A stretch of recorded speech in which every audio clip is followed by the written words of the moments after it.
Oh, great. Now my synergy's not working. It was a second ago. Oh, there it goes. Temperamental little thing. All right, now Seth, you say something. Oh, great. Now my synergy's not working. Man, It was who a second knew ago. synergy could be so there it important? goes. Yeah, I couldn't do the Temperamental show. little thing. Well, I could. It would just be much more difficult Oh, great. Now my synergy's without not working. synergy. Man, who knew synergy could be? But unfortunately, it is super temperamental, and every upgrade seems to make it worse. Yeah. Upgrade City. I made the mistake of paying for it, and so now they're always hitting me with upgrade this, upgrade this. I wonder if they get that with the free people, but I didn't get it until I paid for it. No, I did the same. I paid for it too. I mean, I use it. I don't mind paying for it, but Right. I didn't want to open the doors to every homeless man panhandling me for money. Or woman. I shouldn't be so sexist. There's nothing wrong with being sexy, Miles. It's fine. We're bringing sexy back. Oh, there you go. Let's see what else. That's a line from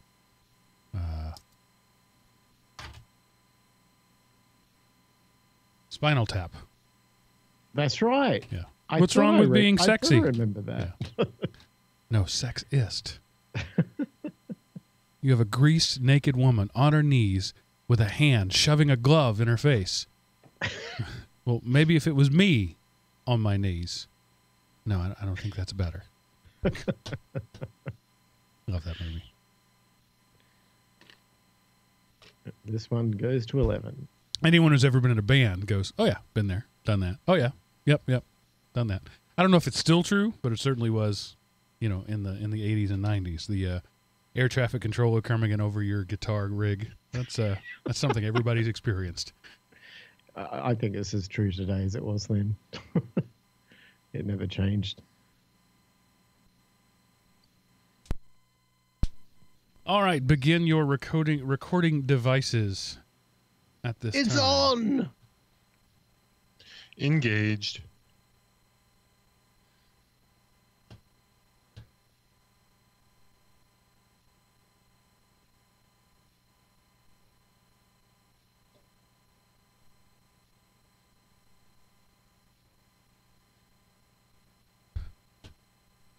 All right. We have lots of stuff here. Oh, I should probably start some timers.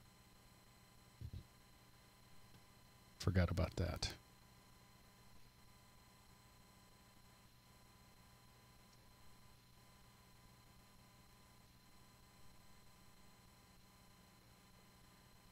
Although I never really keep us to the segments. I do like to walk through them all to make sure that we stay at roughly 50 minutes.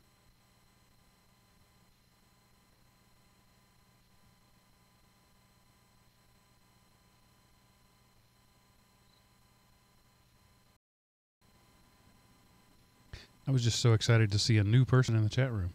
Mm. I mean, not that I don't appreciate Jinda, but it's better if there's more than just Jinda. I'm hoping he'll come along shortly.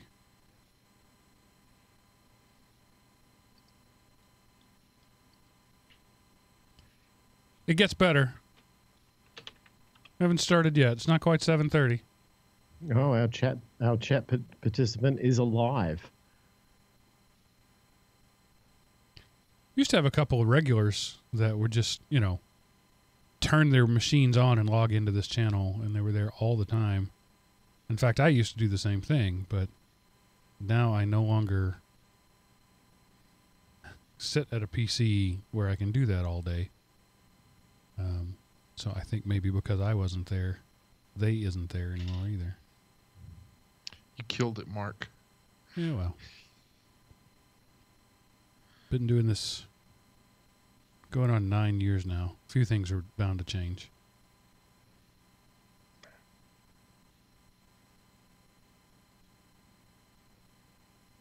And yet, I'm still not any good at it. It's amazing.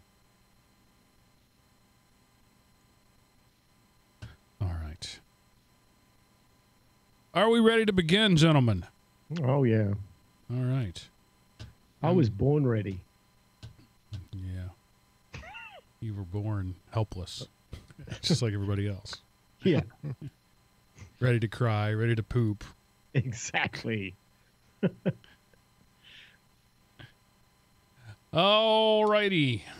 Go ahead and clear that there. Muttered to myself incomprehensively for a little bit. All right. Make a mark here. And away we go. Hello, everyone, and welcome to the GeekRant, episode 334. Do you see what I see? Recorded August 19th, 2018, and brought to you by Element Opie Productions, elementopie.com. Welcome back, ladies and gentlemen, to Drive Time Radio for Geeks. I am your host, Mark, sometimes known as the Sultan of the Soapbox Cockerel, and joining me this week, as always, are your two stalwart co-hosts, Seth, the Gooey Kid Anderson, and Miles, the Aussie Junior Wakeham. Hello, gentlemen. Hey, Mark, and welcome back to the faithful Opie'ites. We loves you. Hello. They don't call him the best color man in the business for nothing. That's all I got. Get what you pay for. Really? So tonight, yes, this is true. You are undoubtedly the best podcasters I can afford on what I pay you. So tonight we didn't really have a show topic. That happens from time to time, although we've been better about it. Really, I think this whole year we've been really good about having a topic and having at least some idea what we're going to talk about, but we didn't tonight. So I just thought, hey, let's talk about what we're watching. And watching these days can mean all sorts of things. Movies, TVs, YouTubes, D-tubes, plumbing tubes. It could mean all sorts of things. So that's what we're going to talk about tonight. But before we do that, I just wanted to say that I once again helped somebody move furniture this weekend. So if you hear unexplained groanings and grumblings from me as I move around, muscles hurt. All my life, I've been a larger than average person, and most of my life, at least my driving life, I have driven a pickup truck. So big guy plus truck equals I move everybody I know. And so particularly in the summertime, it's pretty much an every weekend kind of thing. I'm moaning a little bit. Actually, the last time was about 2 months ago, but still, it feels like it's every weekend. You ever had that experience, Seth? You're a big guy.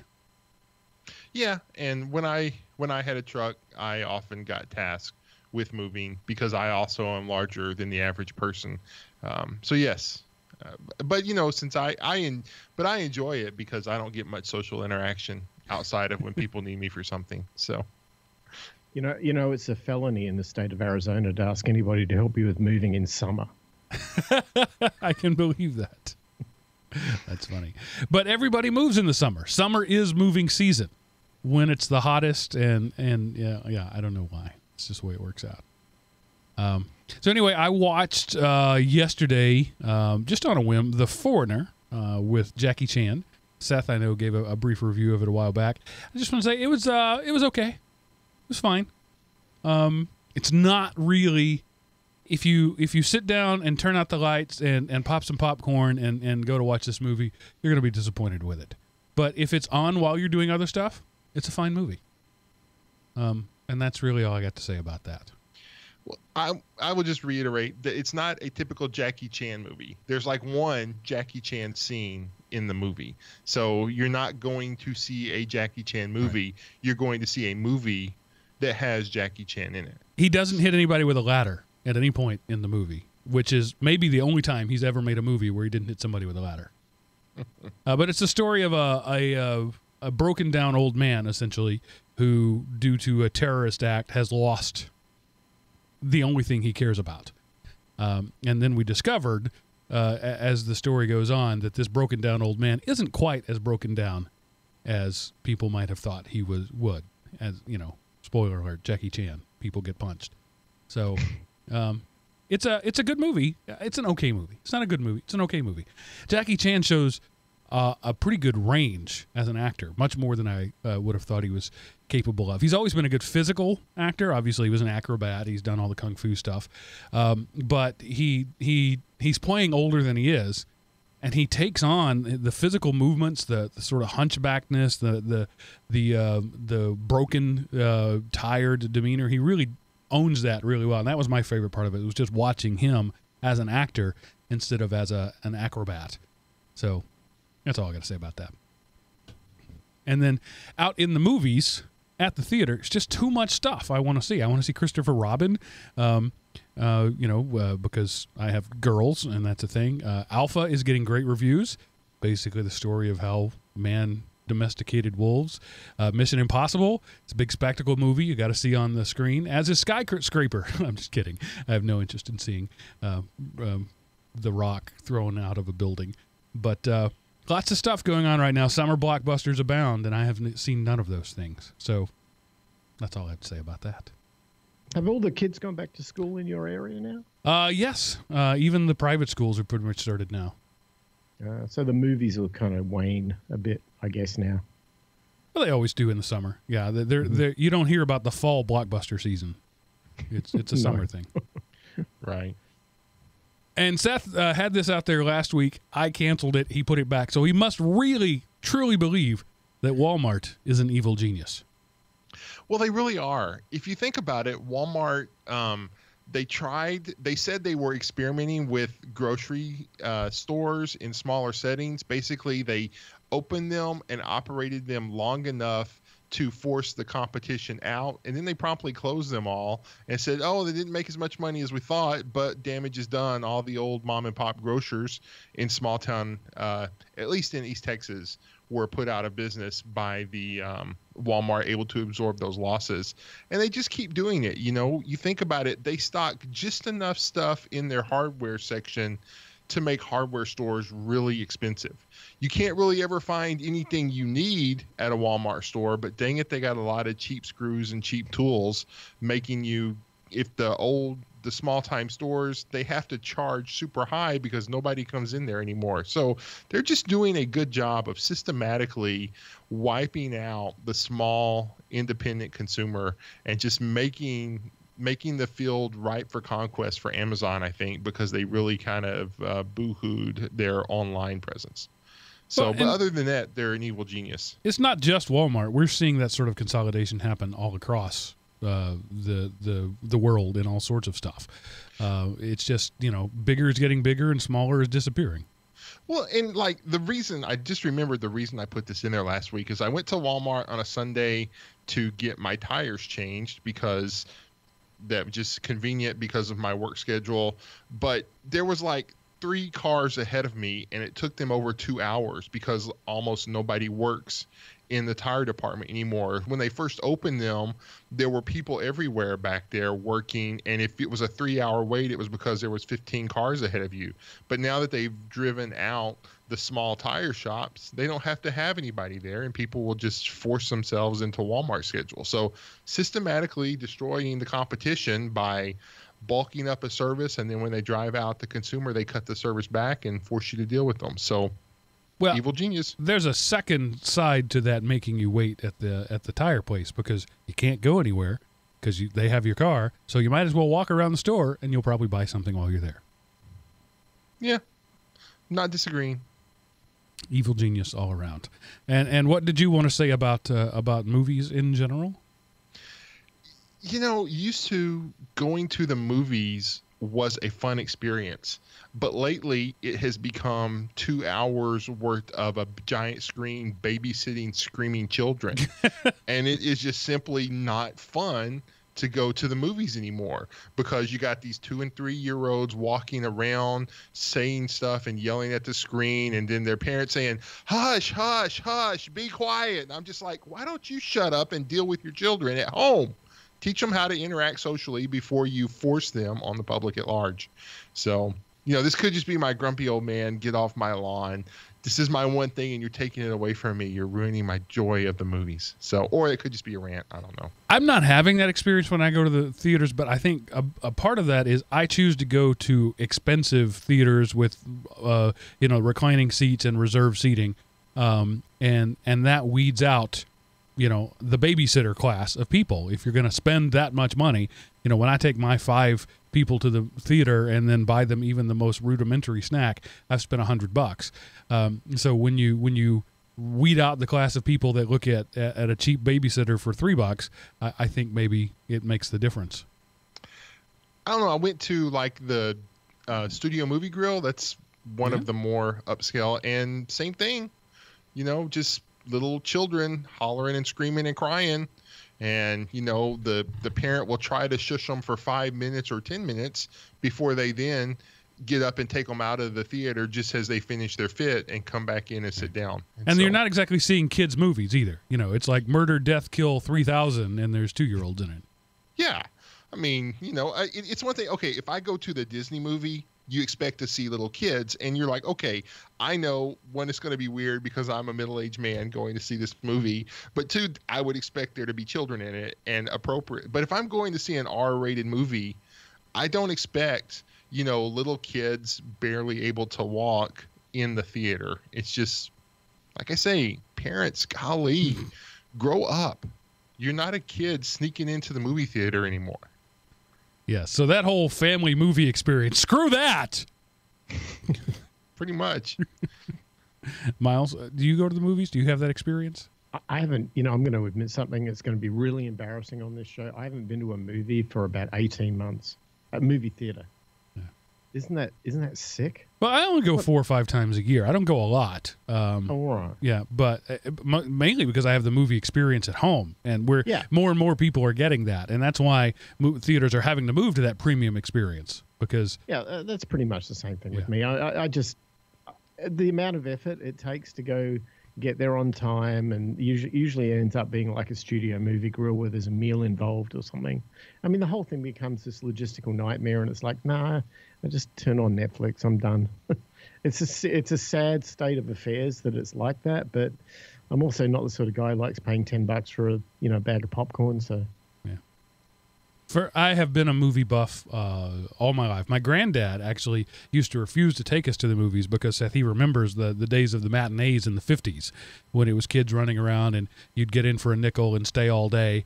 And then we convinced him, my brother and I, to take us to see E.T. So that's how long ago that was.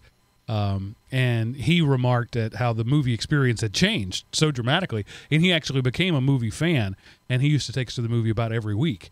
After that, and that's where I developed, I think, my love of movies, and in spending that time with my granddad, but also being exposed to a wide variety of both high quality and low quality movie experiences.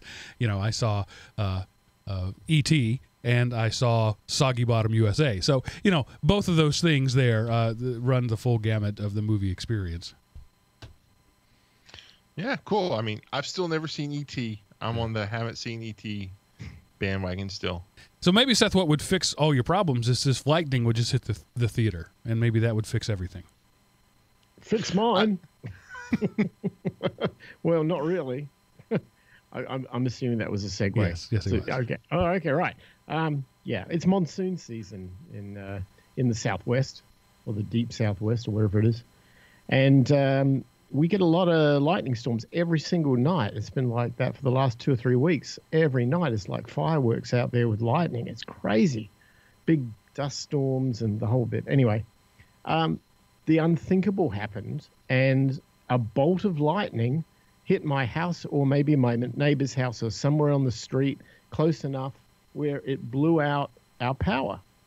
And interesting was recovering from it. You turn everything back on, right? I mean, it was, circuit breakers blown, whatever. So you switch them back on, and everything did except my servers in my office. I'm like, what the heck? So I hunt around and make sure that I got the circuits, thinking that maybe it blew it out. No, it was fine. And then I went to the UPS, and this is interesting. This is geek trivia. So I have 3 UPSs in my office because I've got a lot of computers here. 2 of them are APC. I wouldn't say high-end, the $200 jobs you buy at Staples or whatever. And then I got this little cheesy one called a Cyber Power UPC. I think I probably got it from Amazon. They're cheap, right? Well, the APCs came right back up again.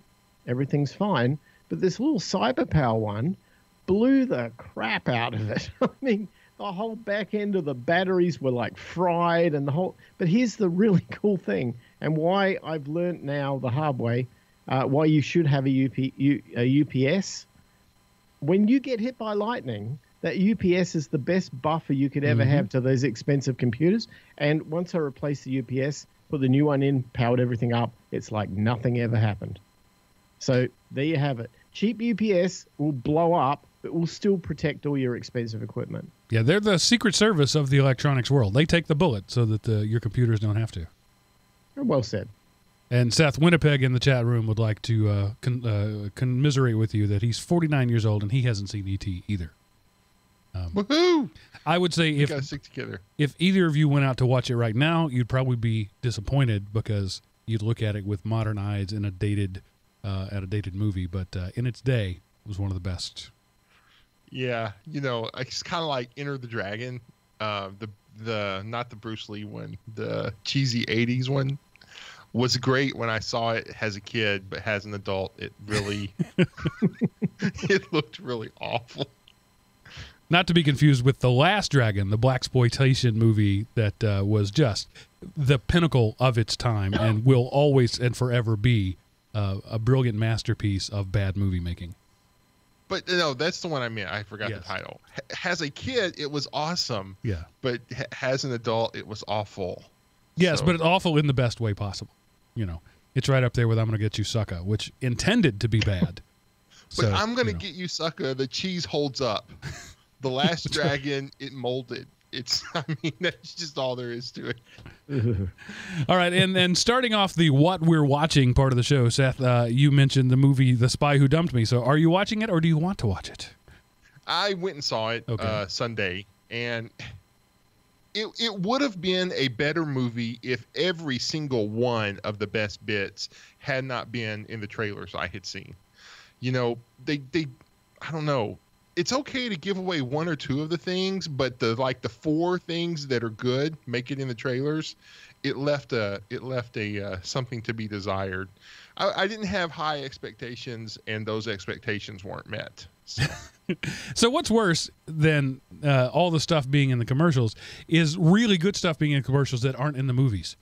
The earliest example I can remember of that is in the movie Major League.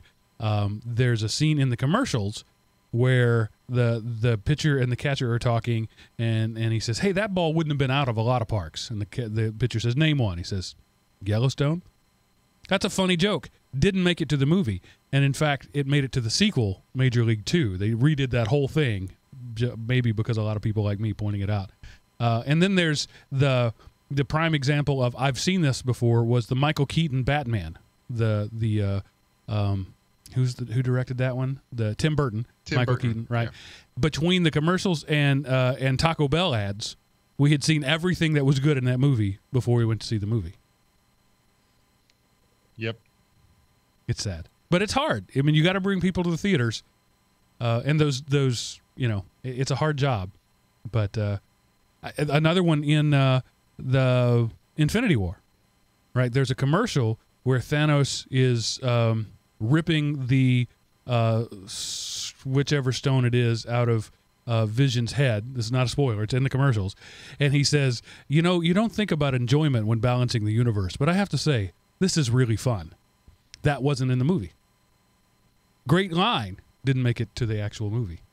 I don't remember seeing that trailer or commercial. It was one in the in-theater ads. It wasn't on TV.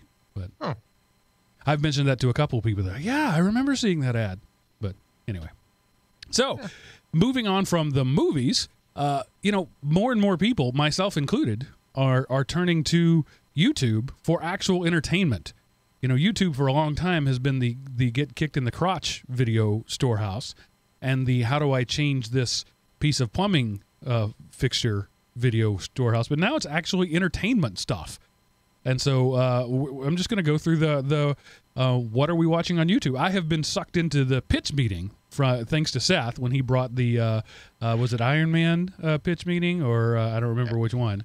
Yeah, I don't remember which one either. But it's funny because I've gone back and looked at the old ones, and you can see how some of the themes develop over time. And the thing, it's that must be really hard. No, it's incredibly easy, barely an inconvenience. That line Super works its easy. way into everything. Yeah, and I'm really enjoying it. So I can't think of I didn't bother to go look at who it is, but just look up pitch meeting, and you'll find when I watched the Incredible Hulk one today.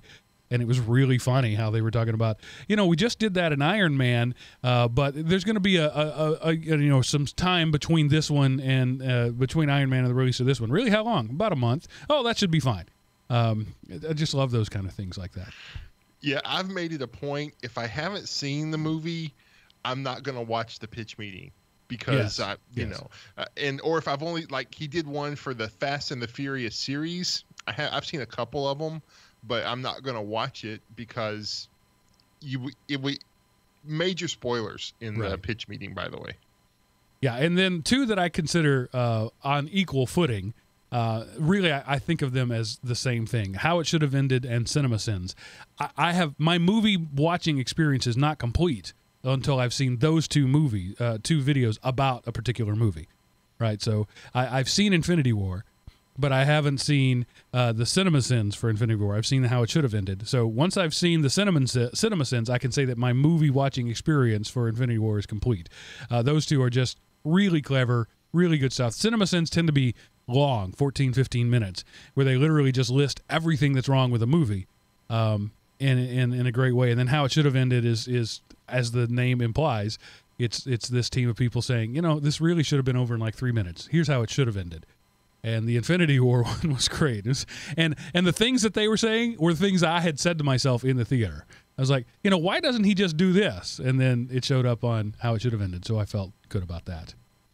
Have you seen the one where they're doing the Cinema Sins for Ant-Man, and then the director of Ant-Man 2 kind of comes in and critiques them doing the Cinema Sins? Oh no, I didn't. That's funny. It was really good, and he was like, we put a lot of thought into, is this going to show up on Cinema Sins before we did this scene?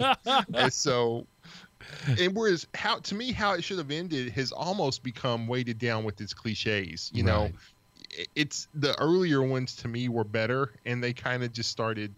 I mean, I'm Batman's always going to be funny, but it kind of is a little overused, I think. Miles, you seen either of those?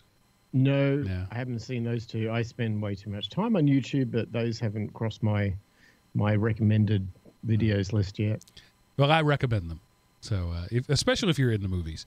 My favorite Cinema Sins one was Kong, the new remake, the Jack Black King Kong version, and the director actually came in and said, look, if you're going to do this, let's talk about what's actually wrong with the movie. Let's not talk about things that were budget cuts. Let's not talk about things that I was forced to do because of time. Let's talk about the ways that I really screwed up this movie.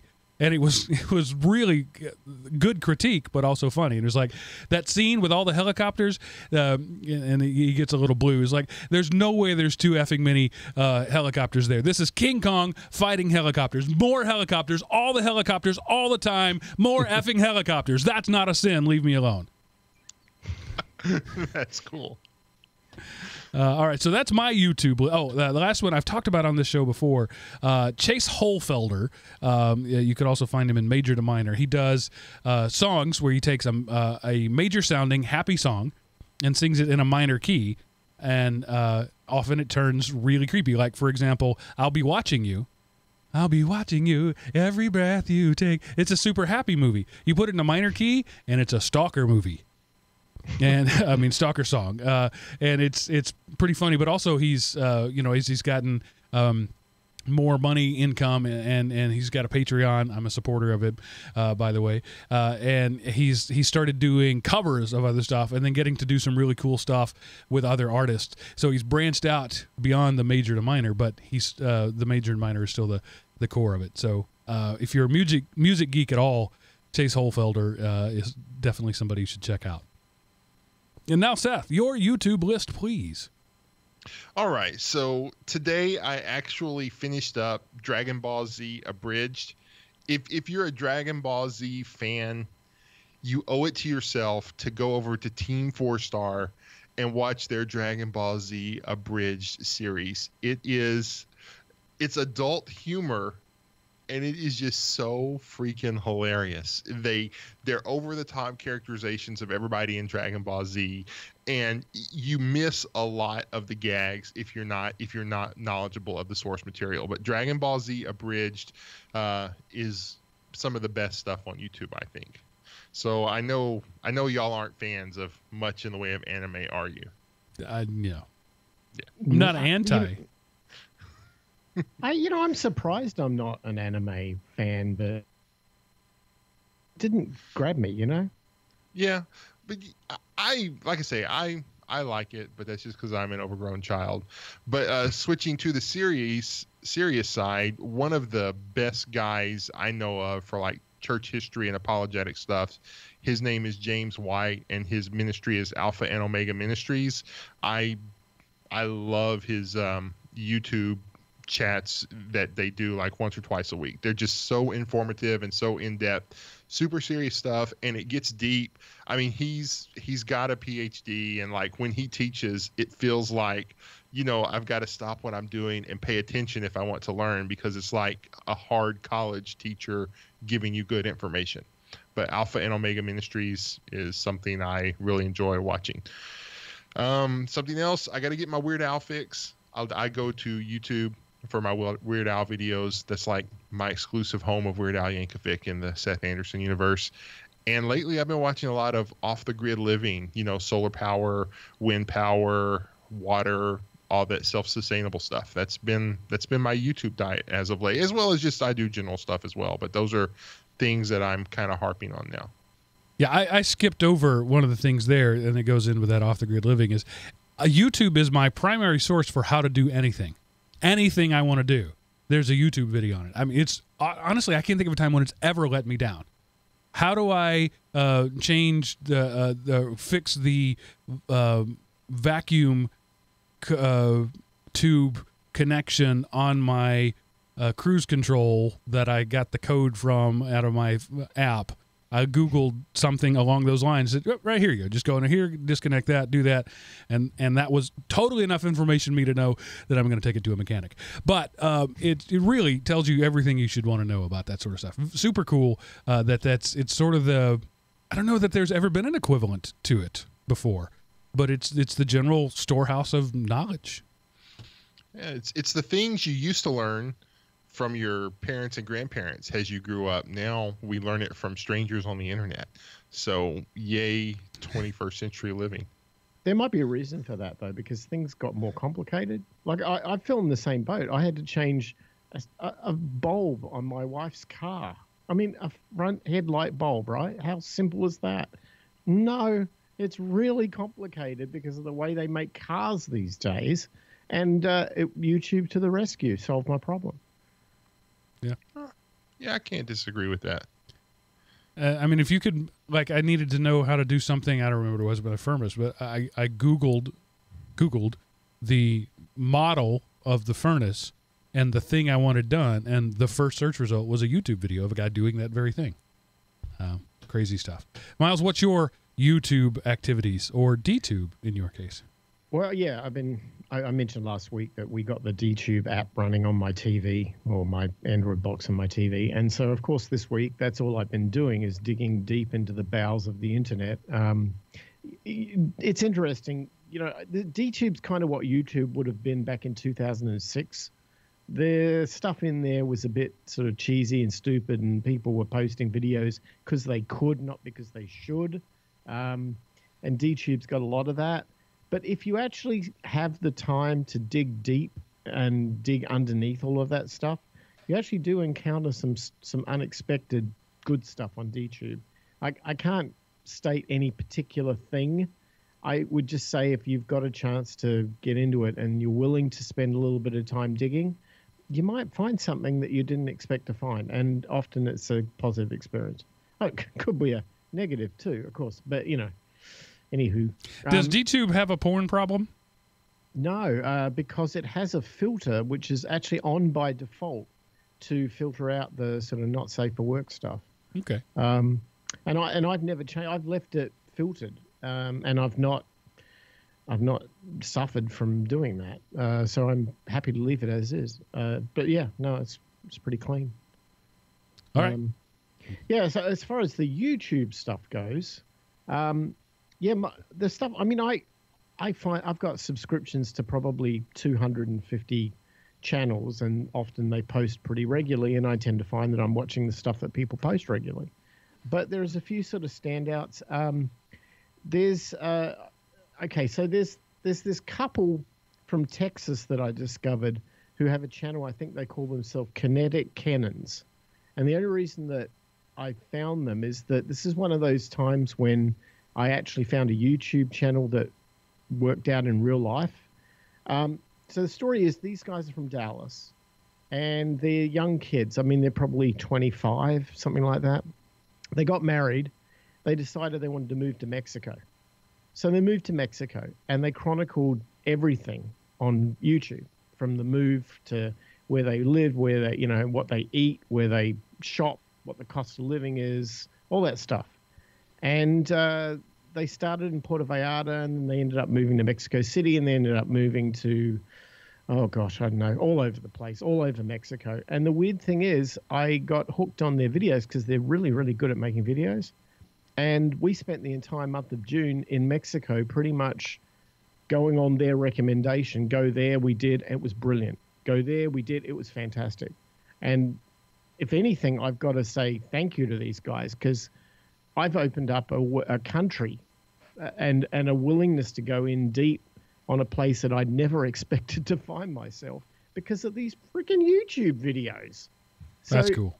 Yeah. So for a 2-hour flight south for me, I've opened up a whole new world of exploration. So yeah, YouTube, big thumbs up for you.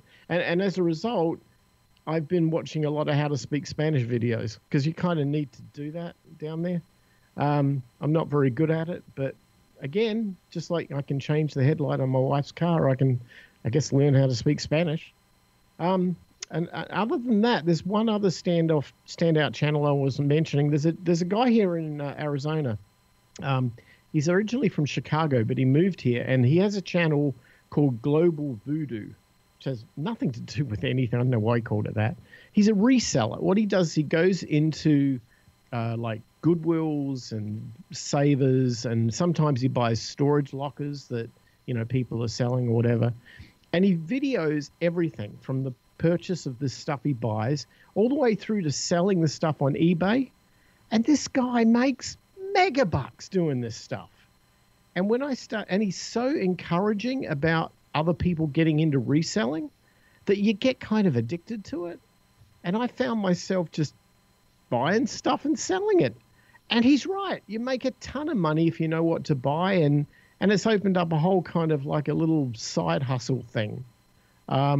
So he's got a bazillion videos out there, but really enjoyable. So if you're ever interested in buying anything, it might even be something you enjoy, like, maybe old video game cartridges or something. He'll tell you how to do it properly. So yeah, it's all fun. Sounds like something to check out. Yeah, definitely. All right, we're going to have to put some wags under this. We've got 18 or so minutes to go, and we're just through the first section. So the next thing we're going to talk about is Netflix/Amazon/whatever streaming stuff happens to be out there. So Seth, you're up first. Ready, go. All right. So the first thing for Amazon, because I don't pay for Netflix, I just finished Doctor Who season 7 and all the specials. So I'm just about to get into season 8. So I'm a Doctor Who fan from way, way back. Good to see them. And along with that, Torchwood and the Sarah Jane Adventures. I watch a lot of movies on Amazon. I'll just go through and, because cheesy movies are kind of my thing, and Amazon's wheelhouse seems to be the cheesy movies. And then Crunchyroll is, again, my anime fetish, not y'all's. I just finished the series Gate, which is kind of this, this mysterious portal opened up in Japan, and people from like the medieval era came through and attacked with monsters and stuff like that. So, and then of course the Japan Special Defense Force goes through and wipes them all out basically. And it's just a little involvement of modern life meets somebody meets the board game or a real life D&D adventure almost. And of course, Dragon Ball Z Super, I just finished. Well, I was watching that kind of as it went, and it was over like a couple months ago. But those are the main things I do when I stream. So yay. Any of that excite y'all?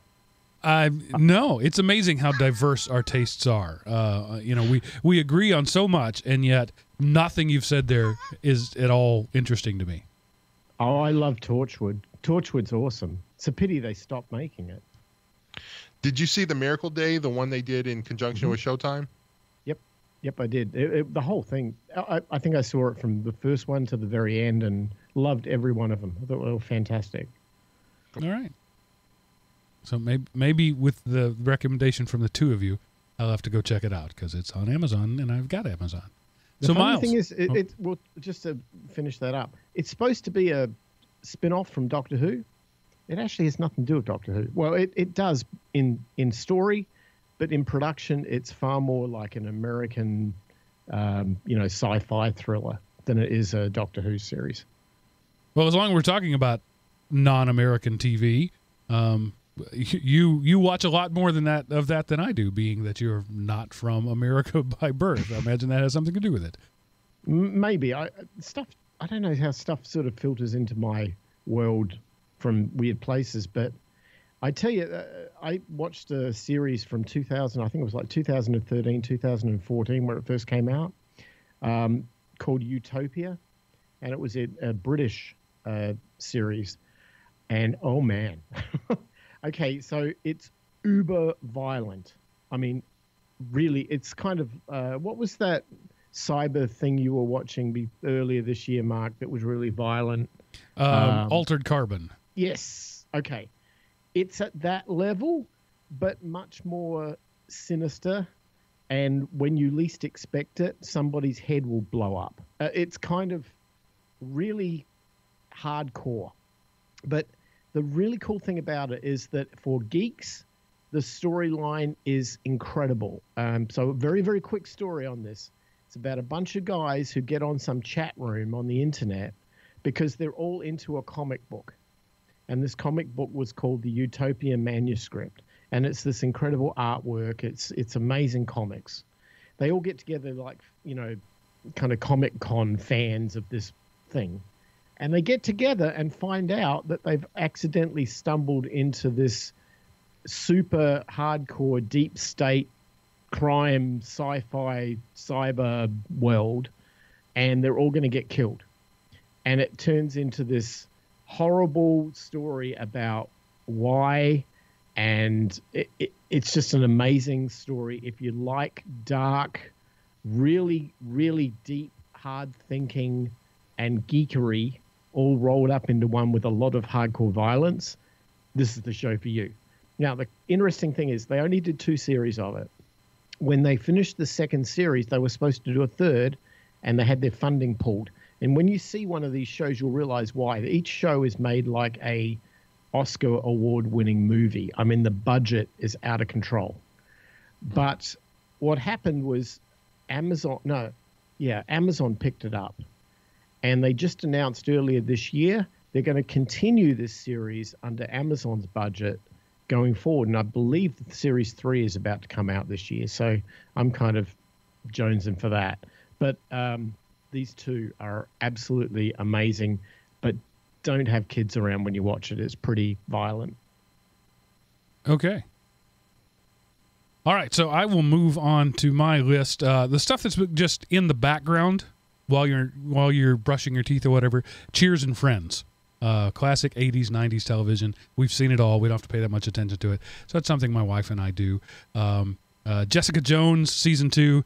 I'm forcing myself to watch it. Honestly, I'm more than halfway through, and I don't care about any of these characters. I like the Jessica Jones character. I don't like anybody who's around her, but I'm just making myself do it. What is amazing, we just finished season 2 of a series of unfortunate events based on a kids show. I only need to say 3 names to you: Neil Patrick Harris, Nathan Fillion, Patrick Warburton. That's all I need to say about it. Wow. Yeah. Wow. Yeah. Neil Patrick Harris is amazing. You see the range of his abilities in this. It's just phenomenal. It's a kids-ish show. It's appropriate for the whole family. It's sort of written. It's based on a kid's book, but it's a very family friendly in that adults can enjoy it and kids can enjoy it, and there's real danger, but also it's very cartoony. I think some of the best writing and best acting, particularly on the part of Neil Patrick Harris, that I've seen in a long time. I'm trying to watch Amazon Prime The Tick, because I love the cartoon in the 90s. I just can't. I officially gave up on it today. I watched episode 7 and said, I have better things to do with my life than that. I'm done. So you didn't even make it all the way through season 1? No. Yeah. I made it to episode 1 of season 2, and I haven't gone back to it in many months. Well, no, this is episode 7 of season 2. I watched season 1. This is episode 7 of season 2. Okay. Yeah. I just don't care anymore. And then another thing that this is esoteric, but there's this channel on the Roku called Pluto, which is one of those things that was just scrolling across, and I thought I'd check it out. It's free TV. It's pretty mediocre quality. Particularly the sound is terrible. And, I have invested lots of money in high-quality 5.1 surround sound channel systems, and this comes over as slightly better than a real player video was in 1997 in terms of audio. But there's some real interesting stuff on there, and I'm really geeking out on the World Poker Tour channel. 24 hours, all day, every day. Poker tournaments, watching some of the best people play.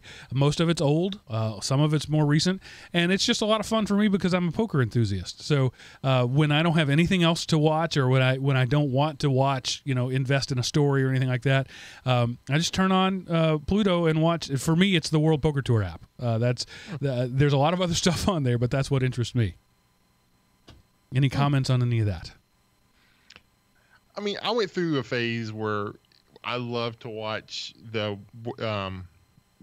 different stuff. ESPN still does Poker Night in America, World Series of Poker. Yeah, the World Series of Poker, and there was a while, where and it was cool, and then it's just I'm not a poker enthusiast, so after a while, it just got to be more of the same, and I was just okay.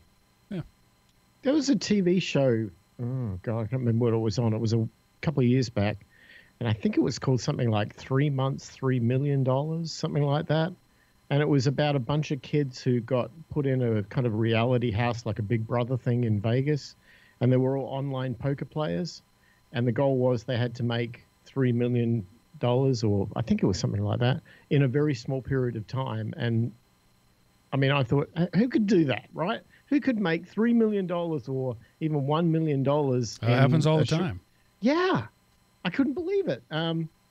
It's fascinating, but the show petered out after one season, I guess. Yeah. I mean, you could make $1 million winning one tournament one weekend. Yeah. And then now everything we've done so far has been online stuff, and now let's talk about regular TV. And we have to describe what regular TV is to people these days. So while we talk about this, let's talk about where we get our regular TV from. So Miles, you start this one.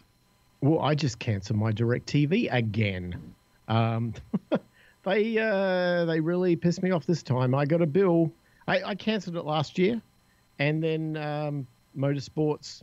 The motorsport season started up, so I said, all right, if I can get a month-to-month deal and it's cheap enough, I'll do that just for that. So I got DirecTV back again, and the rascals, they went and charged me for a whole bunch of things that I didn't order, like Showtime and NFL Sunday Ticket, which I didn't order. And you know what? I'm sorry. I'm sick of it. So I called them up and canceled and went over to YouTube TV, and I've been watching YouTube TV all week, and it's pretty cool. All right. And so what are you watching on YouTube TV? Well, the new season of Better Call Saul's here. I was a big fan of Breaking Bad, and when they went off, did the spin-off, I jumped all over it, and it's been fantastic. If you like those sort of deeper story with a twist and kind of weird, I mean, if you ever saw Breaking Bad, you know what I mean. But Better Call Saul is all about the attorney, Saul Goodman, and his adventures, and it's really cool. I'd recommend it to anyone. And the only other thing I've been watching, which is more of I'm now picking it up kind of through nefarious sites on the internet. Say no more.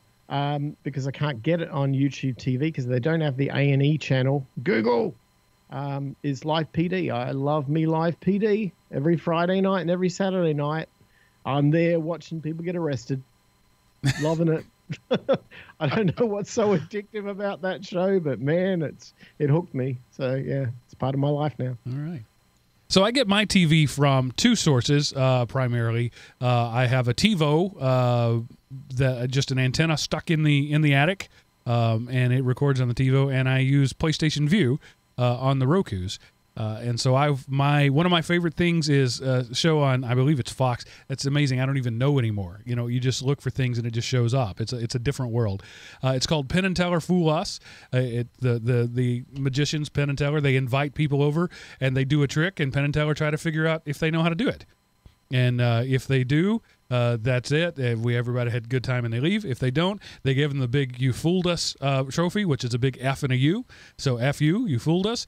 And then they get to come back and do like a stint on their Las Vegas show tour. It's really fun stuff, despite all the Allison Hannigan inane banner in between the acts. The acts are always really good, and the way in which Penn and Teller react to it is really fun. The Good Doctor, it's a TV show my daughter started watching, got me hooked on it. It's based on a Korean television program about a doctor with autism and his struggles to react normally in an abnormal world, and relate to people. It's a really good show. It's between seasons. I think it's been one season, and season 2 is about to start. BattleBots. What more do I need to say? Robots beating each other to death. The UK spinoff of that called Robot Wars.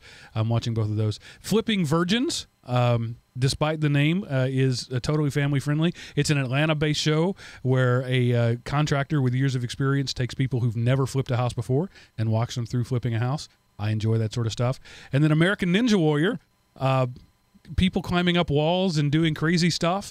I always like watching that. And if you enjoy that sort of stuff, Team Ninja Warrior is all those people saying, sure, you can climb a wall, but can you do it in less than, faster than I can? And so they put two people on the same course at the same time, and they say go. And they're all doing the same obstacles at the same time. So there are times when they're literally fighting for each other, punching each other in the face to hang on to this one ring. And that's just American Gladiators redone. I love it. Any comments? I love that Penn and Teller show. Yeah, it's great. I'm a huge Penn Jillette fan. That guy is amazing. But that show is brilliantly done. Yeah. All right, and now Seth, ready to go. I don't spend much time at all on regular TV. If I'm scrolling through and find an old episode of Leverage, I'll watch that. Otherwise, live sports, what's going on there, maybe some news. But otherwise, I just it just doesn't, which past me would think I've been replaced by an alien opposite person, doppelganger, because as much as I loved and worshipped and bowed down and revered the television, I do so little interaction with it these days. So, but that's life, I guess. I have in the past would have had NFL all over this. The preseason just started, and I used to watch a lot of that, but I just don't care anymore. I'm not boycotting the NFL. It's nothing like that. It's just I'm tired of watching spoiled rich people throw fits on TV, and I'm just done with it. Yeah, and every year the NFL does more and more to make me care less about it. I mean, I still root for the Cowboys, but it's more just like, hey, did the Cowboys win? Cool.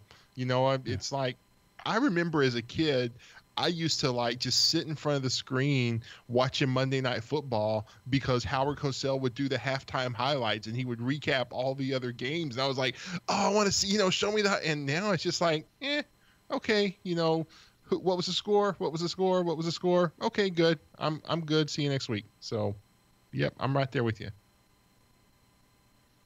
All right, and so now, Seth, with all the smoothness I can muster this transition, what happened this week in history? All right, Mark, well, way back, if you jump in your time machine and go all the way back to August 19th, 2004, Google goes public. So Google holds its initial public offering, selling over 22 million shares at the starting price of $85. They closed later that day at just over 100, and the IPO created many instant millionaires and even a few billionaires. So one share purchased at the initial price of $85 would be worth $2,431.70 today. You look it up because there was one stock split. That is over 28 times or 2,800% the original investment for 14 years. To make 28 times your money, that's not bad. If I could go back and tell myself, you idiot, why didn't you buy some Google? Yeah. Oh, yeah, you didn't have any money to buy Google. Yeah, that's the reason. Yeah, that's probably a good reason. Yeah. So, but 2004 wasn't all that long ago, you know. Yeah. And nobody had any idea how much they would change the world. I mean, how about the things we talked about tonight were Google? Almost at least everything. 3 of them. Yeah. Yeah.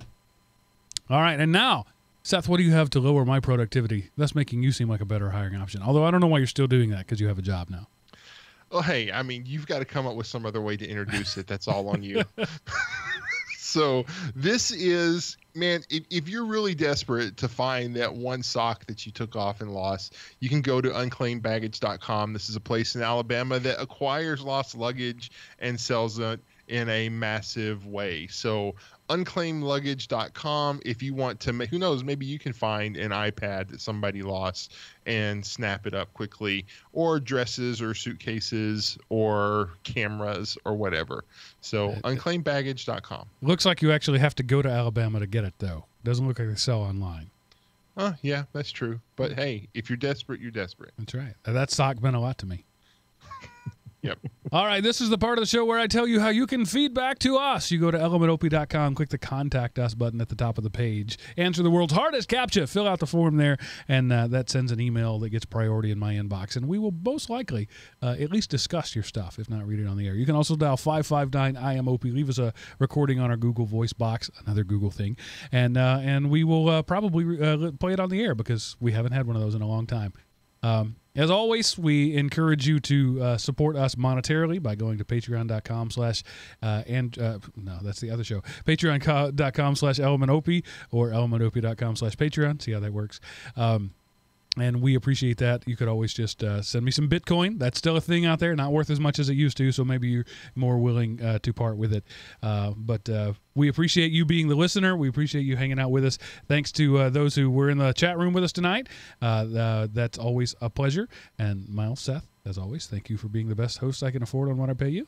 And we'll say that's it for this episode. And remember, pay for what you like. Night, everybody. Toodaloo.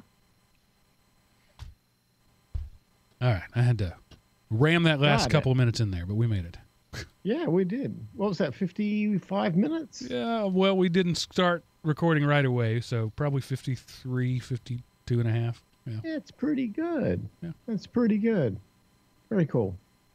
Very cool. So Miles, is Indy car racing, or are those... Is that sport alienating its fans as good as NFL is? No, it's actually on the upswing right now. I watched the Pocono race today, and we almost had someone killed. It happens. Well, that's why the only reason people watch, isn't it? Pretty much. This one was a pretty spectacular crash. I mean, the guy got airborne, flipped the car 360 degrees in the air, slammed it down on top of another guy and missed his head by 2 inches and at 220 mile an hour. And these cars are not like NASCARs. I mean, they're open wheel. So anyway, so helicopters all rushed him off to hospital. It's the old story. It's not why I watch it, but these sorts of things surprisingly tend to keep the fans coming. So I'd pay money to see that. Yeah. It's pretty messy. It's a lot of carbon fiber thrown around everywhere. There's a local track not far from us that they do two demolition derby nights a year, and that's their biggest draw every year. It's funny what people pay money to watch, isn't it? and they do something called a waterless boat race. So every car is dragging a boat, not on a trailer, just a boat. And you go until there are no boats left. It's the waterless boat I'd race. like to see that. That'd Yeah. be funny. I haven't seen it, but from what I hear, it's like it's the reason people go. And the tickets are like $18. It's not a big deal, so you can go and take your whole family for not much. And you go and it lasts like 5 hours with several different races. But at the end of the night, everybody stays for the waterless boat race. Yeah. Sounds Yeah. awesome. Oh, I don't know. I was the city I came from in Australia. Adelaide used to host a Formula One race, and so it's in our blood. These sort of mega open wheel racing things are just part of our upbringing, and I get any chance I get to go to a race live, I will. But they're everywhere. They're all over the world, so you travel a lot. But no, they're great, and when I don't, I'm watching on TV all the time. So it seems to be on an upswing. Maybe it's the technology. Things are getting faster, and they're like rockets, crazy. All right, YouTube people, I'm cutting you off now. It's nice hanging out with you. You got a little after show bonus there. We'll see you later.